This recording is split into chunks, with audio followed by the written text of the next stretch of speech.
Hi everyone, Phil from Tech for Techs here. Are you one of these people which is impatient, you need everything doing now, you're fed up with that green bar going across the screen, time's money, all that sort of thing? Well, I know I'm that sort of person. Nothing worse than waiting for something to go through, especially when it comes to external drives. Traditional hard drives go extremely slow, in some cases as low as 10-20 megabytes per second. They can potentially go up to about 100-120 maybe. And then you've got external solid state drives. They're a lot faster, usually a bit less storage though, but they do go 300-500 megabytes per second. But you want something a little bit faster, but not only do you want it faster, you want it to look decent as well, especially if you're a gamer, you like flashing lights and different things like that. Well, this is where this product from Akasa comes in. It's an external enclosure, which is a USB 3.2 Gen 2 external enclosure, which basically means you put a SATA based M.2 or NVMe based drive inside this enclosure, and it allows it to go up to 10 gigabits per second, which basically means 1250 megabytes per second potentially. Not only that, with this, it's also got an RGB fan on there, so it's going to light up and look pretty cool, and it's got aluminium casing which will also keep it cool. We do have links in the description if you're interested in purchasing this, and the recommended retail price is just under £55. From high-speed networking to enterprise storage, at Ortual we have a solution for you. We're a UK-based vendor specialising in computer hardware components. So whether you're powering a data centre or upgrading a laptop, we can help. At Ortual, you'll get a dedicated account manager that gets to know you and your business, supporting you from our head office in Yorkshire.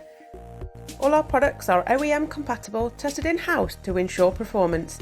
And what's more, we offer a 5-year warranty across all our SSD range and lifetime on our memory. Want to find out more about our partner programme? Visit ortual.com. Okay, as you can see, we've got the Akasa Vegas SSD Mate, which is a M.2 SATA/NVMe SSD to USB 3.2 Gen 2 aluminium enclosure with RGB fan. Life, I need to take a break after saying that. That's one hell of a name. So, vibrant RGB, fan for better cooling, portable and slim design. In basics, what is it? You put an M.2 based drive, either SATA based or NVMe based, inside the enclosure, and then you can plug that into your PC or laptop or whatever device using a USB Type-C cable. If you're using USB 3.2 Gen 2, which is the latest variation of it, yeah, I know, confusing names, but that's the latest generation of it, then it should go faster. Obviously, if you're using an older USB 2 port, it will go slower. But as you can see here, it looks like you've got a little fan on there with RGB lighting. It's got a black-red design. Otherwise, that's pretty straightforward. On the side of the box, it shows you USB Type-C cable. That side, it shows you basically everything we've just said already. And then on the back, let's zoom in to that, so you can see more cooling and protection, maximum performance and portability. So you've got that RGB LED light, built-in fan and RGB light, aluminium design, tool-free design. You've got your internal interface, which is M-keyed M.2 connector, or a B+M key M.2 connector, depending on which way you're connecting it, and it supports between your 2230 and 2280 SSDs. And it's got an external interface of USB 3.2 Gen 2 Type-C. Yes, bit of a mouthful, but basics is you plug that into your PC once you put an SSD inside it, and you've got an external drive which should be pretty quick, and it looks pretty stylish as well. Okay, so what have we got in the box? First things first, we've got the manual, so it tells you, well, how it works, what all the connections are, what all the bits are, the keys, what you should need to use, specifications, features, and how to install it as well. So that's pretty good. Again, I prefer to see QR codes and things these days. It's a little code you can just scan, so if there's any updates to the manual, the manufacturer can do it. Saves the environment as well, less paperwork, and it also saves the manufacturer money because they don't have to use paper. But there you go, but obviously that's up to them. Right, next up you've got a nice little bag. They don't have to, but they have included this nice little tie bag here so you can keep your device in there if you wanted to keep it clean or out of the way or all together. Next you've got your USB Type-C cable. It is braided, so that's a nice touch. And again, it is USB Type-C, and when I say USB Type-C, it's USB Type-C both ends. That cable's roughly 30 centimeters long. USB Type-C looks like that, not your traditional USB Type-A, which would look like that. Okay, so there is a difference, physical difference inside. You would also plug it into your PC into a slightly different slot, or laptop, or whatever it is. That's your standard Type-A slot.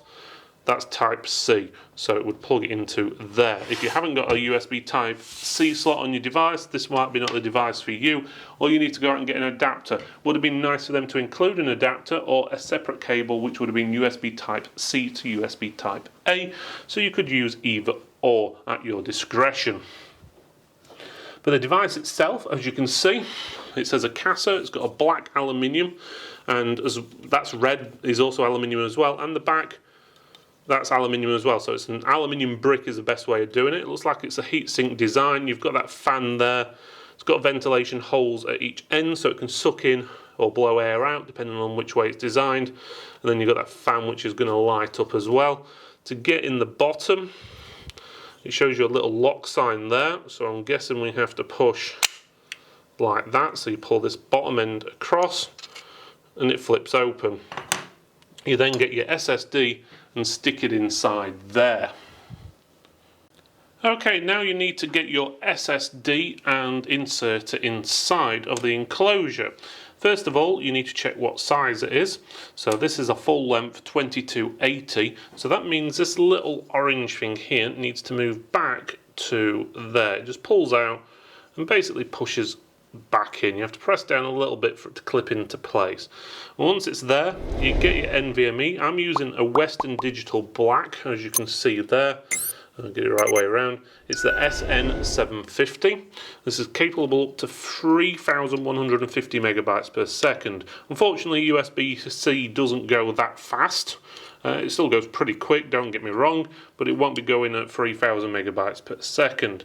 Sometimes these little clips can fall out, you just have to push them back into place. They can be a little bit annoying sometimes. I prefer the harder plastic versions rather than the rubberized ones, because the rubberized ones do tend to, as I say, pop out. But there you go, once it's in, it goes like that, and then all you need to do is basically lock it back together. So you push together like that, and then push together, and that's in, that's built, and that's ready to go. So all you need to do now is put your USB cable in, then plug that into your laptop on the side here, and bang, you're ready to go. And as you can see, the little lights come on here now, and you can see it's changing as well. Can we hear it? I can't actually hear the fan spinning at all. And I can't say I can really feel any airflow coming from it. There probably is, but I don't feel that much because it's only a miniature fan in all honesty, but it's not making any noise, which is good. But that nice little effect on there, it's nice to see it going through. But to be honest with you, it doesn't change the product too much, other than obviously that fan may keep it a little bit cooler, and we'll find that out in a few seconds when I've done the testing.